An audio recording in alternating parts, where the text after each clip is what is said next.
Estamos 30 de junio del 2022, día jueves, día 18, como bien decía el profe, de una protesta y de una movilización que esperamos todos el día de hoy se concrete finalmente ese anunciado diálogo la tarde y noche de ayer por parte del ministro del Interior, y ya vamos a ir, ministro de Gobierno, Francisco Jiménez, y vamos a ir viendo también cómo se dieron los acontecimientos de ayer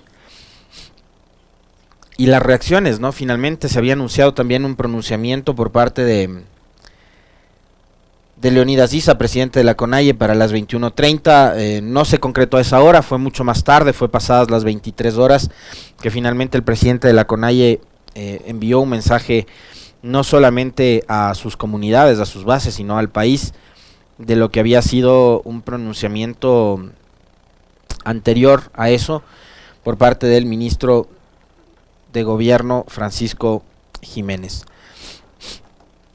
Desde este espacio, y como ha sido la tónica durante estos 18 días, las expectativas, créanme, cada vez son menos por los errores de parte y parte que se han dado. No vamos a caer en ese juego estéril, inútil, perverso de estar buscando permanentemente culpables o responsabilizar a alguien. Pero, digamos, acá hay dos partes, ¿no? Y esas dos partes no han tenido, hasta el momento, durante 18 días, la decisión de sentarse a conversar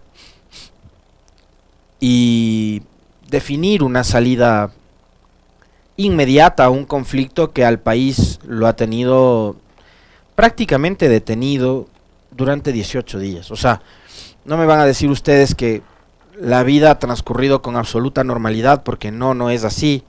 Fíjense que ahora yo pensaba, como lo hemos intentado hacer durante estos días, empezar el espacio de opinión unos minutitos antes, y no se pudo porque ahorita hay un bloqueo parcial de las vías en la Simón Bolívar, a la altura del redondel de Llano Chico. No había manifestantes, pero sí montículos de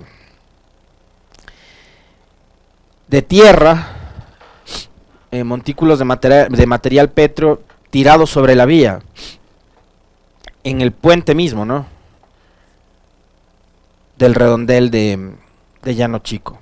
Cero presencia de la policía y cero presencia del municipio de Quito. Debería estar el alcalde, que ayer andaba enviando cartas a todo el mundo. Le mandó cartas al presidente de la República para que decrete el estado de excepción en Quito, le mandó cartas a la prefecta de Pichincha para que digamos, ella intervenga en una competencia que no es la suya, que es la de garantizar seguridad, ¿no? Porque estaba ayer una importante presencia de manifestantes en la vía Loag y una fila de carros que estaban esperando pasar, y pedía que la prefecta intervenga. La prefecta no maneja ni a la policía, ni a las fuerzas armadas, ni a los bomberos, ni a ninguna otra fuerza de seguridad. Pero acá, en el redondel de Llano Chico, que es parte del distrito metropolitano de Quito, las volquetas y la maquinaria del municipio de Quito bien podrían, en este momento que no hay presencia de manifestante alguno, ir a retirar los montículos de tierra que han sido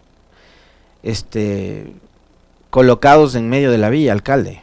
Señores de la empresa metropolitana de obras públicas, sería bueno de que por lo menos se den una vuelta por ahí.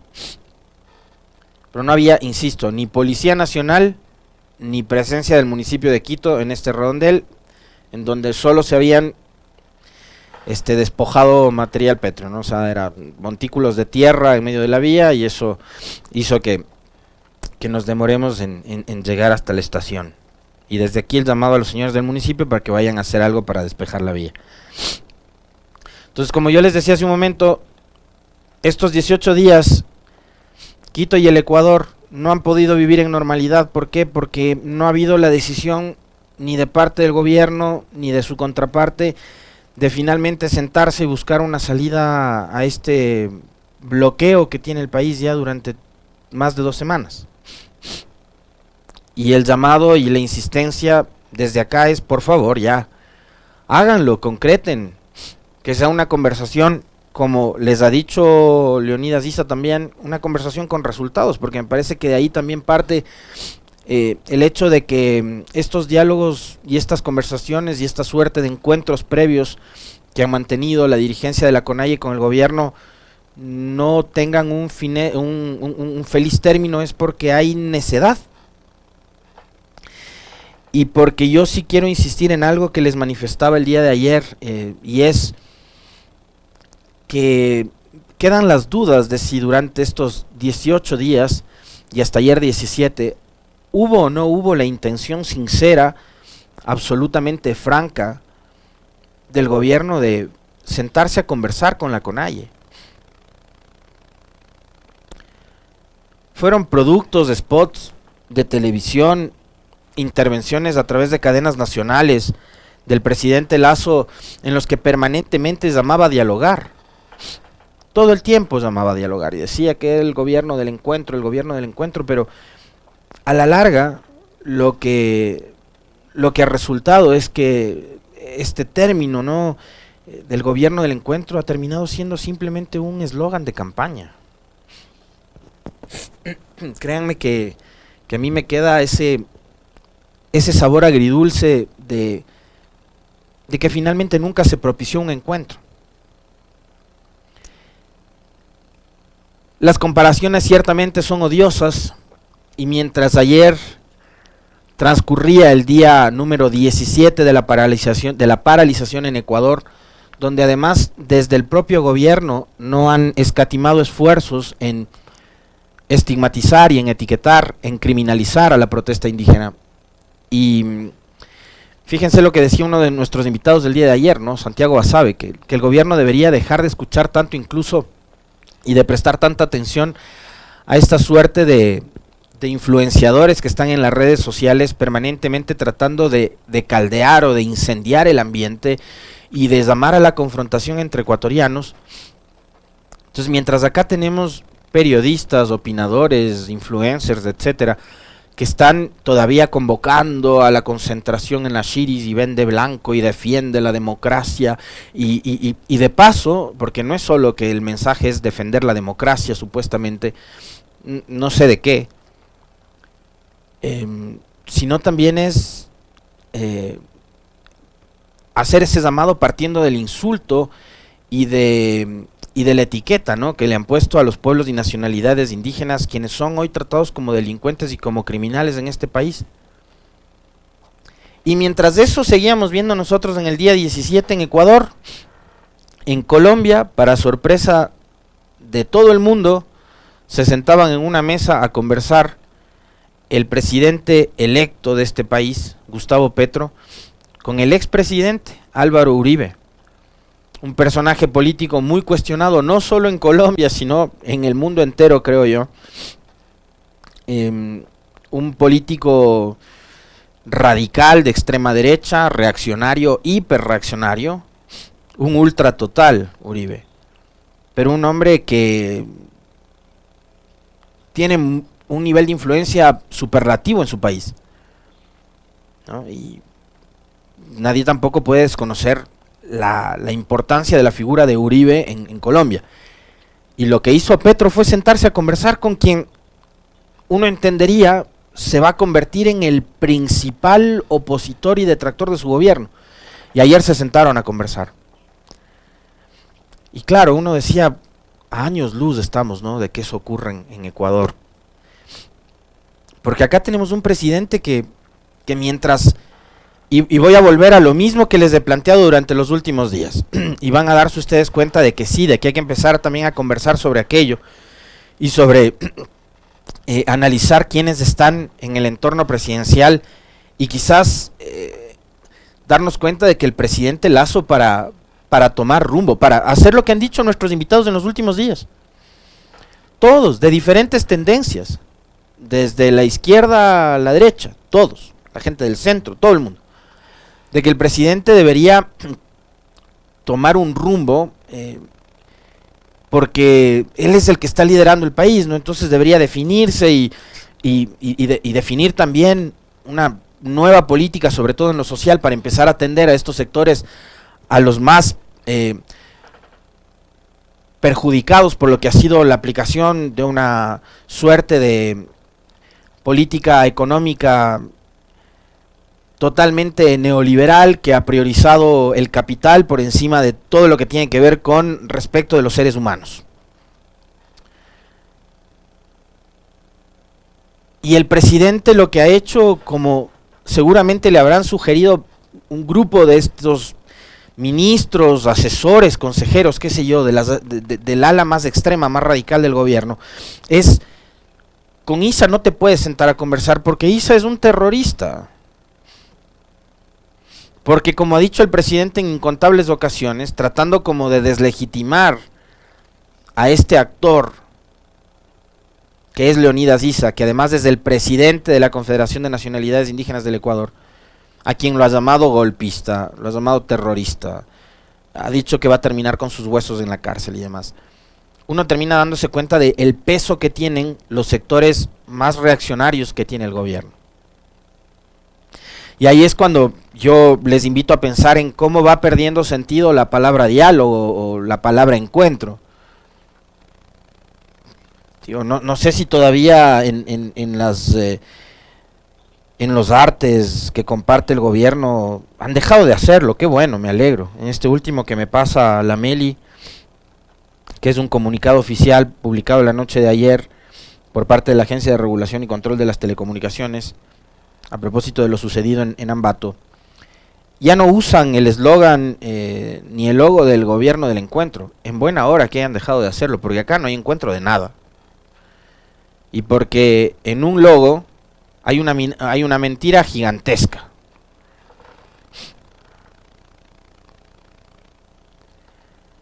Y bueno, llegamos al día 17 de la paralización y de la movilización con más anuncios de participantes que se van adhiriendo a la protesta. Ayer ya salieron algunas organizaciones también sindicales, gremiales, el Frente Unitario de Trabajadores, los trabajadores petroleros y otros más, a decir: nos vamos a adherir a la movilización y el día de hoy vamos a salir a protestar. Y ahí me parece que el gobierno va a tener que también sentarse, pero ya en serio, a analizar que esta protesta ya no se circunscribe únicamente con las urgencias, las necesidades o la visión del pueblo indígena, sino que es en realidad la sociedad ecuatoriana, en donde hay un enorme descontento con las políticas que ha venido implementando Guillermo Lasso desde el 24 de mayo del 2021 en que asumió el poder. Porque si siguen creyendo y si siguen pretendiendo hacerle creer a los ciudadanos de este país de que el descontento es únicamente de Issa y de un grupito nada más de dirigentes indígenas que están alrededor de Issa, van a seguir cometiendo errores. Porque insisto, cada vez son más las organizaciones, cada vez son más los gremios, cada vez son más los ciudadanos que han decidido adherir su apoyo a la protesta, a la manifestación, a la movilización liderada por la CONAIE. Porque si ustedes se ponen a revisar los 10 puntos que han sido planteados como inquietudes por parte de los pueblos y nacionalidades, como bien lo decía ayer la doctora Nina Pacari, antes de ayer la doctora Nina Pacari, en realidad ella decía uno, yo creería que son dos los que afectan directamente a los pueblos indígenas, que son el 5 y el 6. El 5 que tiene que ver con la moratoria y ampliación de la frontera extractiva minera y petrolera, la protección ambiental. Claro, algunos de estos yacimientos se encuentran en zonas protegidas y zonas que son habitadas por pueblos y nacionalidades indígenas. Y el 6, que es el respeto a los 21 derechos colectivos, la educación intercultural, la justicia indígena y demás. Pero si ustedes se ponen a ver uno por uno los 10, el resto le afectan a usted, le afectan a su familia, me afectan a mí, le afectan a mi familia. Desde el tema de los subsidios de los combustibles hasta el de la seguridad, que es el número 10, ¿no? Que pasan por el alivio económico para 4 millones de ecuatorianos a los que seguramente las deudas les estarán asfixiando. los precios justos para los productos de primera necesidad y los productos del campo, ¿no? Que se pague el precio justo, el empleo y los derechos laborales, frenar la precarización laboral, que se paguen las deudas al Instituto Ecuatoriano de Seguridad Social. Hay una moratoria gigantesca. Ponerle un alto a las intenciones de privatizar los sectores estratégicos, que es patrimonio de los ecuatorianos, el Banco del Pacífico. Y fíjense lo que decía ayer, algo tan importante, Santiago Basabe, que se ve muy feo, pues, ¿no? Que siendo el presidente banquero, siendo él accionista de uno de los bancos más grandes del país, sea justamente en su gobierno que pretenda venderse el Banco del Pacífico, que es actualmente administrado por el Estado, y que él sea además uno de los interesados en comprar el Banco del Pacífico. Se ve feísimo, antiético y antiestético se ve. Que no vendan CNT, que es una empresa que le ha generado también utilidades al Estado, las hidroeléctricas, patrimonio de los ecuatorianos, obras construidas con su dinero. Políticas de control de precios y un paro a la especulación en los mercados, salud, educación, más presupuesto para estas áreas y seguridad. Todos esos puntos, excepto el 5 y el 6, tienen que ver directamente con afectaciones que le alcanzan a ustedes y a sus familias, a nosotros, a todos los ecuatorianos. Como ustedes saben, el tema subsidios hoy por hoy probablemente es el nudo crítico, es lo más complejo a resolver a esta hora, y el gobierno será quien tenga que plantearle a la CONAIE una salida para resolver este asunto tan importante.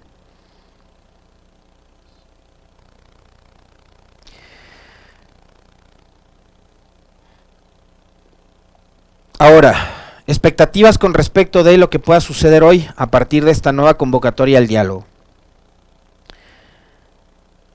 Quiero ir en orden, porque mientras se insiste en dialogar, esto era lo que pasaba la noche de ayer en Calderón y Carapungo.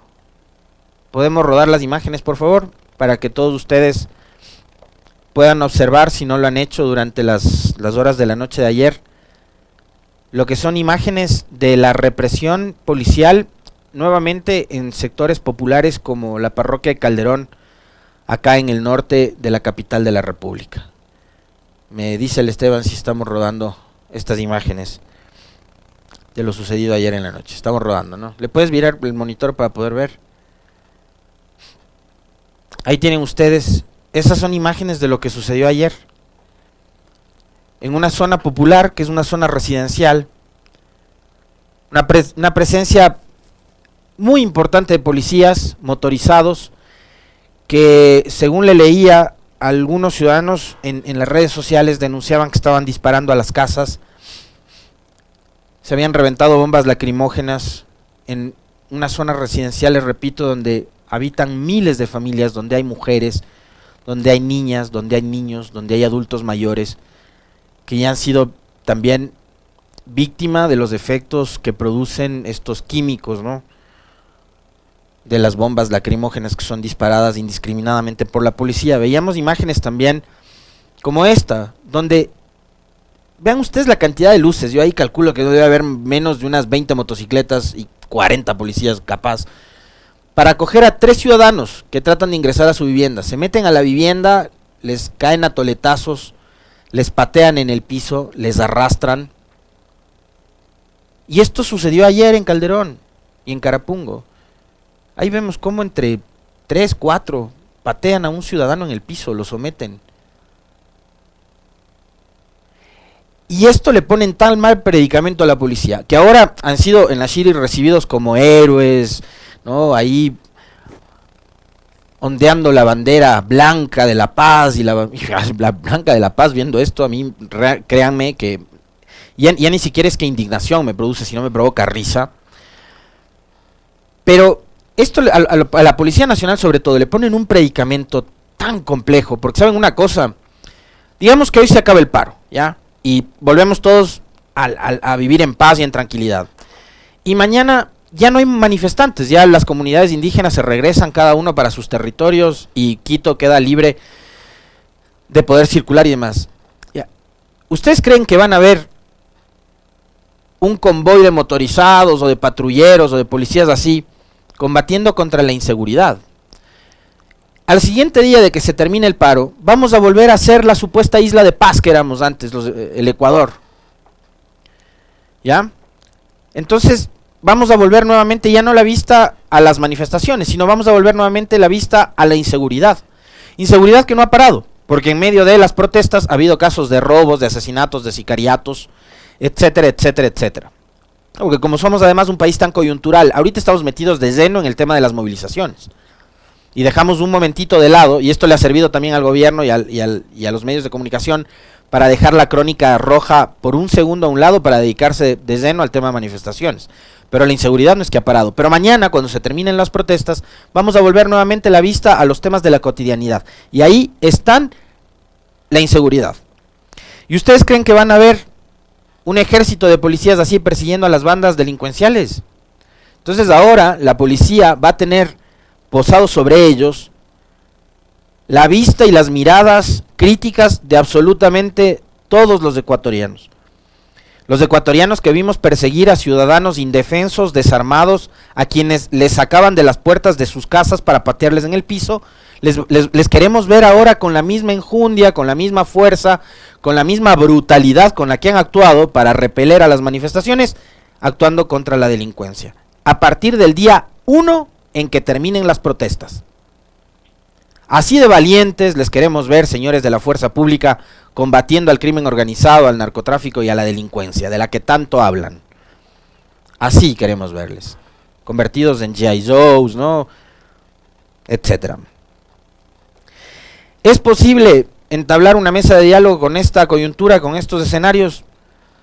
Yo, después de 18 días y de ver todo lo que hemos visto, créanme, ya perdí las esperanzas, no voy a caer otra vez torpemente como lo hice hace unos días, en donde dije, qué bueno, qué gran paso se ha dado, ceder la Casa de la Cultura, ceder el arbolito, hay condiciones como para que se sienten a dialogar, después, pum, les tendieron una emboscada, les lanzaron gases, etcétera.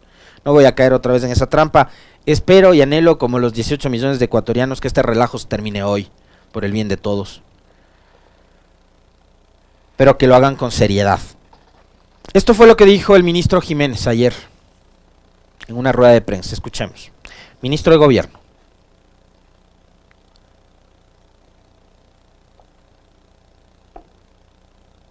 Que nosotros sí le hemos respondido al pueblo ecuatoriano. Quienes no le han respondido, quienes han demostrado intransigencia son ellos, pretendiendo secuestrarnos a todos y pretendiendo secuestrar a la población. Y por ellos, por el pueblo ecuatoriano, es que nosotros no podemos ceder, porque si no, estaríamos fabricando las condiciones para que el día de mañana pase lo mismo y la gobernabilidad en el país sería imposible. Ya vimos lo que pasó en el 2019 y cómo pusieron de rodillas a un gobierno. Nosotros no nos vamos a dejar de poner de rodillas por nadie, ni nos vamos a dejar secuestrar por nadie. Tenemos que actuar con serenidad, tenemos que actuar con firmeza y tenemos que mandar a la cárcel a los vándalos. Hemos seguido manteniendo esfuerzos por lograr la paz en el país.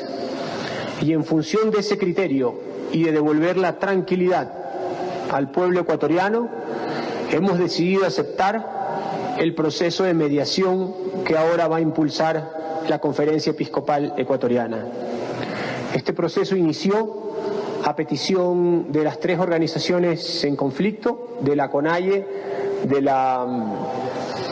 la FENOCIN y de la FEINE, que dirigieron una comunicación a la Conferencia Episcopal, y en función de esa respuesta y de la mención explícita que se hace del Gobierno Nacional, nosotros hemos decidido como Gobierno aceptar esa sugerencia y solicitar la mediación de la Conferencia Episcopal, que será la que determine la metodología, los actores, los representantes y los temas en cuestión para que podamos llegar a una solución definitiva en este conflicto que ya mantiene el país durante 17 días.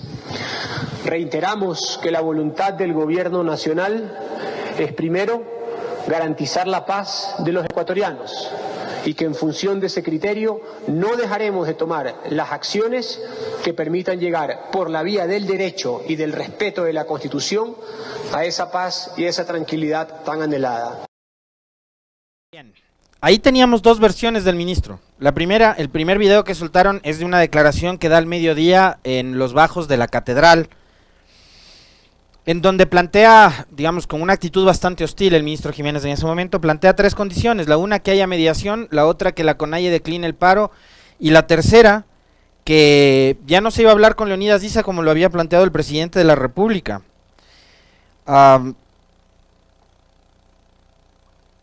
Desconociendo a Leonidas Issa como presidente de la CONAIE. En la noche, el presidente, por eso digo, creo que el gobierno nacional y los funcionarios del régimen deberían ponerse de acuerdo primero entre ellos, y ellos mismos con ellos mismos deberían ponerse de acuerdo para después salir a dar declaraciones. Después, en horas de la noche, se ve un ministro de gobierno, Francisco Jiménez, más mesurado, con las buenas intenciones que yo considero que las tiene Jiménez, como para poder resolver este problema. Dice: queremos garantizar la paz para los ecuatorianos, pero, ministro, señores del gobierno, han dejado pasar 18 días para lograr un objetivo detrás del cual estamos absolutamente todos los ecuatorianos. Por fin, queremos tener paz, trabajar en paz, volver a la normalidad. Bueno, esa normalidad en la que roban y asaltan todos los días también, ¿no? Porque eso, como les decía hace un momento, tampoco es que ha parado. Y de ahí vamos a ver cómo resuelven los otros problemas que están ahí represados, porque este problema tienen que resolverlo ahora, pero los que vienen detrás y los que vendrán después también tienen que resolverlos. Esta fue la respuesta de Leonidas Issa pasadas las 23 horas a la propuesta del ministro de gobierno de aceptar la mediación de la conferencia episcopal de la Iglesia Católica para sentarse nuevamente a retomar los diálogos. Que nosotros somos personas de palabras, por eso hablamos lo medidito, hablamos lo que podemos sostener con nuestros esfuerzos, hablamos lo que podemos sostener con nuestra vida. Por ello nosotros no hemos denigrado el proceso de diálogo. Si venimos acá después de un año de dialogar, venimos diciendo: no más diálogo, sino resultados. Sin embargo, un instrumento poderoso, un mecanismo poderoso para garantizar cualquier acuerdo, siempre va a estar el diálogo. Aperturados aquello, se volvió a instalar en esta semana, el día lunes, con absoluta buena voluntad, con absoluta buena fe, que las cosas se den por la vía del diálogo, utilizando el instrumento político como un espacio donde podamos garantizar y agotar las ideas, el debate, y finalmente que sean de un debate político, de un debate sobre las ideas que permitan tener acuerdo, resoluciones que podamos trasladar a nuestras bases. Jamás estaremos de acuerdo que se privilegie una actitud de... Bien, ahí estaba la respuesta de Leonidas Issa. Abiertos al diálogo, es más, la CONAIE ha sido la que ha pedido la intervención de la Iglesia Católica, y acá los esfuerzos que se hagan, ojalá rindan frutos y finalmente podamos ser los ecuatorianos espectadores de una suerte de armisticio, ¿no? Para que las cosas se tornen nuevamente regulares. Ahora, yo les decía hace un momento, puedo hasta creer en la buena voluntad y en las buenas intenciones de Jiménez. Ustedes siéntanse en libertad de no creer o de no confiar. Ya, el gobierno creo que ha dado todas las señales y las muestras necesarias como para desconfiar de ellos. Estamos de acuerdo. Yo tampoco confío en ellos al 100%, pero por lo menos en la buena voluntad del ministro de gobierno, creo que en este momento algo hay que confiar. Algo, un poquito. ¿Ya? Porque lo que queremos es que este problema se resuelva, y se resuelva para el bien y por el bienestar de todas y de todos los ecuatorianos. Que el gobierno tiene que hacer correctivos, tiene que hacer rectificaciones, las tiene que hacer, porque con esta política radical no va a ir a ninguna parte, y lo que logrará es que indudablemente también las protestas también se radicalicen. Pero mientras el ministro de gobierno abre la posibilidad de tender un puente de diálogo, ayer en Ambato, a las 10 de la mañana, manifestantes se habían tomado las antenas que están ubicadas en la zona de Capulisurco, ¿se llama? ¿Así se llama? ¿O Pilisurco? Pilisurco es. A ver, acá tengo un comunicado de la Agencia de Regulación y Control de Telecomunicaciones de Arcotel. informa que durante la noche de este miércoles 29 de junio, un grupo de manifestantes se tomó las antenas repetidoras de radiodifusión y televisión ubicadas en el Cerro Pilisurco, en Ambato, provincia de Tungurahua. Las protestantes desconectaron la energía de los transmisores, lo que afectó la transmisión de la señal en un 80% de varios medios de comunicación de Tungurahua y Cotopaxi. Cabe aclarar que el servicio de telefonía móvil no se ha visto afectado hasta el momento. La Arcotel ha coordinado acciones con la Policía Nacional, las Fuerzas Armadas del Servicio Integrado de Seguridad EQ 911 y otras instituciones del Gobierno Nacional para monitorear la situación con el propósito de establecer los mecanismos idóneos para restablecer el servicio. En este comunicado que ustedes están viendo en pantalla, dice que los manifestantes se tomaron las instalaciones ubicadas en Pilisurco a las 19 horas. Ya, pongamos la foto anterior. Esteban, por favor. Esa foto es de horas del día. A las 10 de la mañana se tomó el monte Pilisurco. Y esperaron hasta las 19 horas, minutos después, a que hable Jiménez para lanzar esta noticia. ¿Saben desde dónde? Desde el Ministerio del Interior. Acompañado de un mensaje de Patricio Carrillo, ministro del Interior, diciendo: los violentos, audaces en la oscuridad, mezquinos para la paz, indígenas en Tungurahua se toman la repetidora de radio y TV en Pilisurco e incomunican a los ciudadanos. Ya saldrán sus operadores para victimizarlos. ¿Nuevamente les lavarán sus actos con amnistías? Entonces, mientras hay la buena voluntad del ministro de Gobierno, sale el ministro del Interior, minutos después del anuncio de la posibilidad de tender puentes para dialogar, a lanzar este mensaje llamándoles violentos, audaces en la oscuridad. Casi que les dice que son unos satanases a los indígenas, ¿no? Que son unos diablillos, qué sé yo. Entonces, hay alguien que está pretendiendo boicotear los intentos para dialogar. Saquen ustedes las conclusiones de quién es ese alguien y quién está también detrás de ese alguien. 7:35. Abrazos, profe, nos vemos nuevamente mañana con usted. De acuerdo, Alexis, hasta mañana. Un buen día. Punto Noticias se retransmite por Radio Madrid, Radio El Cisne 102.9 FM, provincia de Sucumbíos, Cantón Lago Agrio, por Radio Sultana 90.1 FM en la ciudad de Riobamba y por las plataformas virtuales Ecuador por dentro, la red de comunicadores populares de Manabí. Wilson Robalino se despide. Buen día, buena suerte. Cuídese mucho. Abrazos, profe, nos vemos mañana. Una cosa adicional nada más para cerrar el comentario es: ¿sabrá el presidente a qué funcionarios, a qué ministros, a qué secretarios, asesores, consejeros él sostiene en su equipo? Pero tras de esto, hay una declaración de la noche del lunes de Leonidas Issa que cobra mucho sentido. Y es que hay funcionarios, y él dio un nombre específicamente, el de Patricio Carrillo, diciendo que no es garantía para la democracia. Fíjense cómo un simple trino, un tuit, un mensaje del ministro del Interior, quien está al frente de la Policía Nacional, puede desbaratar cualquier tipo de mensaje o de buena intención que pueda tener Jiménez como para sentarse a dialogar.